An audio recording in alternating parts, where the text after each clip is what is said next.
এরপরে চলেন মিটারে আসি। মিটারের ব্যাপারটা আমার একদম প্রথমে যে জিনিসটা নজর কাটছে সেটা হচ্ছে এই বাইকটায় কিন্তু দুইটা মোড আছে।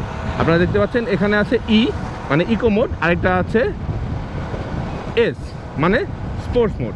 তো দুই মোডের পারফরমেন্স ইনিশিয়াল আসলে আমার কাছে তেমন চোখে পড়ে নাই, তবে আমি যেটা বুঝতে পারলাম যেটা হচ্ছে যে স্পোর্টস মোডের পারফরমেন্সটা ওর ওইভাবেই সেট করা ইঞ্জিনের সাথে, ইস্যুয়ের সাথে, যেটাতে আপনার একটু বেটার রেসপন্স আসবে, একটু বেটার সাপোর্ট আসবে। কিন্তু ইনিশিয়াল পর্যায়ে যদি আপনি ফার্স্ট গিয়ার সেকেন্ড গিয়ারে তুলে একটা এক্সট্রা সাপোর্ট পান, ওই জিনিসটা আসলে চোখে পড়ার মতো না। কিন্তু কন্টিনিউয়াস যদি লং রানে আপনি পারফর্ম করেন তখন আসলে ওই জিনিসটা আসলে চোখে পড়বে। তবে এটাও ঠিক, আপনি ইকো মোডে রাইড করলে আপনার ফুয়েল কনজাম্পশন বেটার আসবে, মানে কম খাবে তেল।